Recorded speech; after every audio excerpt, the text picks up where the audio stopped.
Venkateswara gold తాకట్టులో ఉన్న మీ బంగారాన్ని విడిపించి కొనబడును.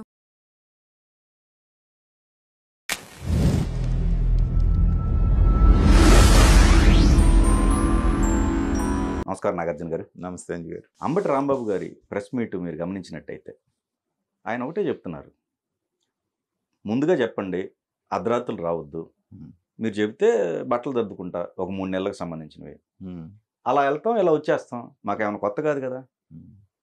జగన్మోహన్ రెడ్డి గారు కూడా 16 నెలలు ఉన్నారు, జైల్లోనే మాకు కొత్త. ఈ విధంగా మాట్లాడటం అసలు అంటే జైళ్ళ మీద కావచ్చు, చట్టాల మీద కావచ్చు భయం లేదనుకోవాలా, ఎలా చూడాలి ఇది? అంటే ఒకటండి, ఇదేం సూచిస్తుందంటే మానసికంగా వీళ్ళందరూ సిద్ధపడుతున్నారు. ఓకే, ఫస్ట్లో చంద్రబాబు నాయుడు గారు కొంచెం స్లోగా ఉండి కూటమి ప్రభుత్వం ఏదో ఆర్థిక వనరులు ఎలా చేసుకోవాలి, గాడిలో ఎలా పెట్టుకోవాలన్న బిజీలో ఒక 6 నెలల పాటు వీళ్ళని పట్టించుకోకపోవటం వలన అయిపోయిందిలే, ఎప్పుట్లాగానే చంద్రబాబు నాయుడు గారు మాటలన్నారు, ఆయన పని ఆయన చేసి అన్నప్పుడు చాలా బీరాలు పలికారు వీళ్ళందరూ. చిటికలేసి ఉంటే దమ్ముంటే రండి, ధైర్యం ఉంటే రండి అన్నారు. ఇప్పుడు వచ్చి ఒక్కొక్కళ్ళగా లోపలేయటం 3 నెలలు 4 నెలలు అయినా కూడా మళ్ళీ బయటికి రాలేని పరిస్థితి రావడంతో ఏంటంటే సీన్ అర్థమైంది.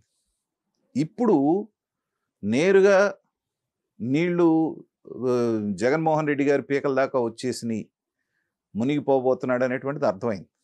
లిక్కర్ స్కాములు ఇవాళ కాకపోతే రేపు కాకపోతే 4 రోజుల్లో అయినా ఖచ్చితంగా అరెస్ట్ ఖాయం అనేది అందరూ చెప్తున్నారు.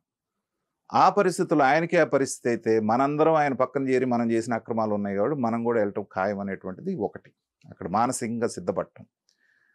రెండోది, మన వ్యవస్థల్లో ఉన్నటువంటి ఇది కూడా ఏంటంటే, ఎలాంటి కరుడుగట్టి నేరస్తున్నాయినా మీరు లోపలేసినా ఛార్జ్షీట్ వేసిన తర్వాత ఆటోమేటిక్గా బెయిల్ వస్తుంది. దానికి కూడా 90 రోజుల్లో ఛార్జ్షీట్ వేయకపోతే డిఫాల్ట్ బెయిల్ వచ్చేస్తుంది మీకు. ఇవన్నీ చట్టంలో ఉన్న లొసుగులు తెలుసు కాబట్టి వాళ్ళకి భయం అనేటువంటిది. పైగా ఇంకొక ధైర్యం ఏంటి వీళ్ళకి ఇంత ధైర్యంగా మాట్లాడటం, చంద్రబాబు నాయుడు గారు జగన్మోహన్ రెడ్డి గారి లాగా ప్రవర్తించడం. ఎందుకంటే తన ప్రత్యర్థుల్ని రఘురామకృష్ణరాజు గారి లాగా తీసుకెళ్ళి కొట్టండి, తన్నండి, కాళ్ళు బాగలు కొట్టండి, ఇరగొట్టండి ఈ చెప్పరు కదా, చట్టబద్ధంగా వెళ్ళండి అంటారు. కాబట్టి మన అత్తగారింటో అల్లుళ్ళలాగా మనం వెళ్ళి చక్కగా కూర్చోవచ్చు. పైగా డబ్బులు ఉన్నాయి కాబట్టి జైల్లో ఏ సౌకర్యం కావాలంటే ఆ సౌకర్యం దొరుకుద్ది. బోరుగడ్డ అనేది కూడా చూసాం కదా కొన్ని వీడియోలు, చక్కగా దిండేసి బల్లల మీద పెడుతున్నారు కదా, అది వాళ్ళ ధైర్యం. కానీ గతంలో చెయ్యని తప్పుకి జైలుకి వెళ్ళి రావటం అంటే ఆత్మహత్యలు చేసుకునేవాళ్ళు కొంతమంది సిగ్గుతోటి. నేను ఒక్కసారి జైలుకి వెళ్ళి వచ్చిన తర్వాత సమాజం నన్ను ఎట్లా చూస్తుంది, నా కుటుంబాన్ని ఎట్లా చూస్తుంది, నా పిల్లలకి పెళ్ళిళ్ళు అవుతాయా కాదా, ఇంత బాధపడేవాళ్ళు. ఇప్పుడు హీరోలుగా భావిస్తుంది. ఇప్పుడు ఏంటంటే రాజకీయ కక్షతో మమ్మల్ని లోపల పెట్టారనే ఒక పదం ఉంది కదా, కాబట్టి వీళ్ళు మేము హీరోలాగా బయటకు వస్తాం. ఒక మర్డర్ చేసి డోర్ డెలివరీ ఇచ్చిన అనంతబాబు బయటకు వస్తే ఎలాంటి ఊరేగింపు చేశారో మనం చూసాం. 16 నెలల తర్వాత జగన్మోహన్ రెడ్డి గారు బయటకు వస్తే ఎంత ఊరేగింపు హైదరాబాద్లో చేశారో చూసాం. వీళ్ళందరినీ హీరోలాగా ప్రొజెక్ట్ చేస్తున్నారు. నీకు సిగ్గుపడాల్సిన పనే ఉంది. మహా అయితే బాధపడేది ఏంటంటే ఇంట్లో ఏసీ ఉండేవాడు, జైల్లో ఏసీ ఉండదు, ఓ ఫ్యాన్ అయితే ఉంటుంది. సరే, ఇలాంటి వాళ్ళకి కాస్త రాజకీయ ఖైదీలు కాబట్టి అడుక్కుంటే ఒక మంచం ఏదో ఇస్తారు ఇప్పుడు వంశీకి ఇచ్చినట్టు.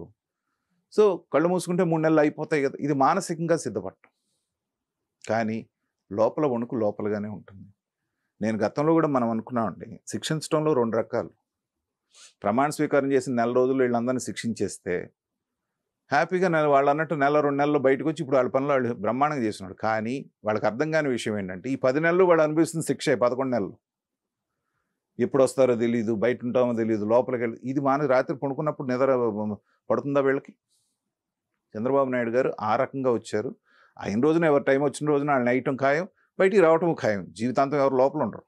కానీ సమాజం దృష్టిలో వీళ్ళు ఏమయ్యారు? ఇప్పుడు ఆయన ఆడియోలు 2 బయటపడ్డాయండి, కాదని బుకాయింది చూడు.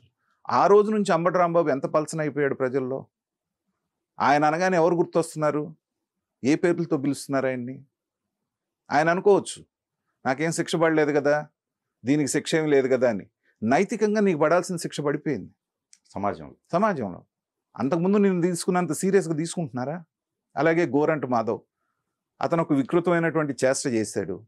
ఇవాళ అతను ఎవరైనా అతను ఫోటో చూడగానే ఏం గుర్తొస్తుంది? ఫస్ట్ నైతికంగా పతనమైనట్టే కదా. ఇది మీకు పడ్డటువంటి శిక్ష.